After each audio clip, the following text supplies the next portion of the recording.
Mari sama-sama kita berdoa. Tuhan Yesus, terima kasih karena hidup kami adalah anugerah-Mu ya Tuhan.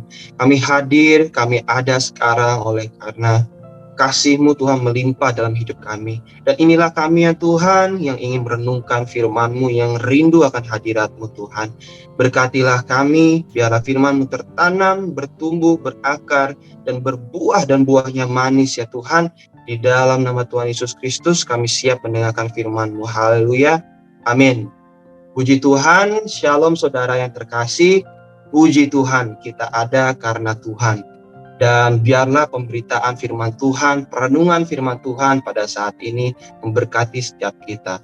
Mari saya undang kita semua untuk merenungkan firman Tuhan yang terambil dari firman Tuhan di Amsal 6 ayat 6 sampai 8. Hai pemalas, pergilah kepada semut. Perhatikanlah lakunya dan jadilah bijak. Biarpun tidak ada pemimpinnya, pengaturnya atau penguasanya, ia menyediakan rotinya di musim panas dan mengumpulkan makanannya pada waktu panen. Puji Tuhan. Biarlah setiap ayat yang kita dengar ketika kita bergereja, ketika kita mungkin bersekutu bersama, kita membaca firman Tuhan, biarlah itu menjadi perenungan kita setiap saat, tidak hanya setiap hari, namun setiap waktu. Dan dari firman Tuhan ini kita belajar satu hal, di mana semut, binatang yang kecil, binatang yang sangat kecil, dibandingkan serangga-serangga yang lain, mungkin salah satu yang terkecil, namun menjadi contoh yang bisa memberkati setiap kita, yaitu kita tidak menjadi malas. Dan dua poin yang akan saya angkat pada saat ini, yaitu poin yang pertama, belajarlah dari hal yang terlihat kecil. Mungkin hal yang kecil tidak terlihat megah atau menawan. Mungkin hal yang kecil itu tidak terlihat seperti, jika kita bandingkan semut dengan singa, mana yang lebih majestic begitu kan? Mana yang lebih luar biasa? Tentu singa. Namun apa yang menjadi perbedaannya di antara singa dengan semut? Mari kita sama-sama belajar. Ternyata perbedaan singa dengan semut, ketika singa muda mengambil alih kepemimpinan dari singa tua yang sebelumnya, singa muda ini cenderung akan membunuh singa tua dan memakan anak-anaknya. Perbedaannya dengan semut adalah karakteristik semut yang paling menonjol adalah kemampuan mereka untuk bekerja sama sebagai satu koloni, satu grup, satu organisasi. Dan ternyata setiap anggota-anggota ini, anggota-anggota semut, mempunyai peran masing-masing. Dan peran-peran mereka mungkin ada yang menjadi pekerja, ada yang menjadi prajurit. Seorang pekerja tidak bisa menjadi prajurit, seorang prajurit tidak bisa menjadi pekerja. Mungkin ini sama halnya dengan kita dalam kehidupan kita. Kita mempunyai peran-peran masing-masing. Peran kita ada yang menjadi pekerja, peran kita ada yang menjadi prajurit yang terdepan. Taulah visi dalam hidup kita ada di tangan Tuhan. Oleh karena itu, kita balik kepada Tuhan, kita merenungkan firman Tuhan untuk mengetahui tujuan Tuhan dalam kehidupan kita. Oleh karena itu, belajarlah dari hal yang terlihat kecil, terlihat sederhana. Bukan hal yang luar biasa mungkin. Bukan hal yang besar mungkin. Ini supaya kita tidak menjadi ambisius. Kita tidak berambisi untuk, saya ingin terkenal melebihi segalanya. Apakah itu salah? Itu tidak salah, saudara yang terkasih. Tidak salah untuk kita menjadi terkenal, tidak salah untuk kita menjadi orang yang sukses. Namun jika ketenaran itu dan jika kesuksesan itu menjadi Tuhan kita, maka sesungguhnya kita telah hilang dari kepercayaan iman kita. Secara KTP kita bisa menjadi Kristen. Namun jika Tuhan kita bukan Tuhan Kristus, jika Tuhan kita adalah pekerjaan kita, jika Tuhan kita adalah ketenaran dan ambisi kita, sungguhnya kita telah pergi jauh dari iman kita. Inilah pembelajaran yang kita bisa pelajari ketika kita datang dan melihat kepada hal-hal yang terlihat kecil yang Tuhan sudah kasih. Tuhan sudah kasih hal-hal yang mungkin kelihatan kecil, namun sesungguhnya sangat memberkati. Poin yang kedua yang kita akan renungkan bersama-sama, yaitu bekerja walau tanpa pemimpin. Firman Tuhan berkata, biarpun tidak ada pemimpinnya, pengaturnya, atau penguasanya. Mungkin setiap kita mempunyai pengalaman bekerja di bawah suatu pimpinan seorang bos. Ketika bos kita tidak ada, apa yang kita lakukan? Mungkin dari kita ada yang menjadi malas. Mungkin dari kita ada yang menjadi tidak termotivasi untuk bekerja. Karena tidak ada yang menyuruh, tidak ada yang memberi tugas. Atau kita malah menjadi jahat dan melihat, oh barang apa yang tidak dilihat oleh bos saya sekarang, yang ada sekarang, oh saya akan mencuri itu, saya akan mengambil itu. Apakah itu yang ada dalam hati kita? Sesungguhnya walaupun tidak ada pemimpin yang terlihat secara badan, secara manusia, pemimpin utama kita yang percaya kepada Tuhan adalah Tuhan Yesus Kristus.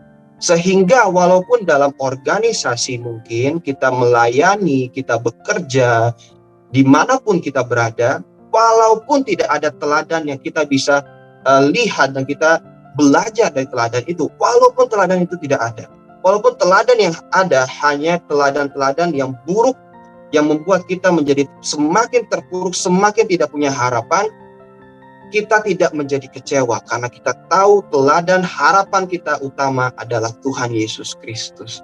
Yang mungkin mata kita tidak bisa melihat, tapi mata iman kita yakin dan percaya dan melihat bahwa Tuhan Yesus selalu ada.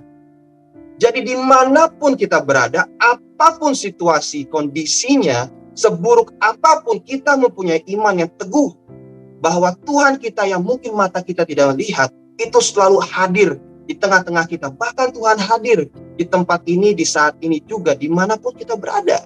Ketika kita merenungkan firman Tuhan bersama-sama, walaupun secara virtual, walaupun secara online mungkin, walaupun kita melihat secara mungkin kita nonton YouTube atau kita nonton renungan-renungan lewat Instagram, itu tetap memberkati karena Tuhan Yesus tetap bekerja. Karena Tuhan Yesus selalu ada bagi kita. Dia Tuhan yang maha hadir bagi setiap kita. Namun sering sekali kita yang menjauhkan diri kita dari Tuhan. Sehingga kita merasa Tuhan jauh. Hanya karena mata kita tidak bisa melihat. Telinga kita tidak bisa mendengar. Sungguhnya kita tidak bisa melihat dan mendengar karena keterbatasan kita secara manusia. Kita yang dulunya penuh dosa, kita yang masih mempunyai daging. Kita terbatas. Namun ketika kita mempunyai iman yang kita peroleh dari surga, ketika kita membaca firman Tuhan dan kita yakini bahwa Tuhan Yesus adalah juru selamat, kita mempunyai kekuatan yang lebih. Sehingga kita tahu bahwa Tuhan hadir walaupun kita tidak melihatnya. Oleh karena itu, bekerja walau tanpa pemimpin. Bekerja walau tidak ada teladan yang kita bisa lihat, yang kita bisa pelajari. Bekerja lebih giat lagi. Apa yang kita bisa pelajari dari seekor semut atau satu grup, satu koloni semut, yaitu walaupun tanpa pemimpin mereka tidak hanya bekerja, namun mereka menghasilkan bahan-bahan makanan. Berarti mereka bekerja dan berhasil dalam pekerjaan. Itu karena kita pun juga bisa melakukan hal yang sama.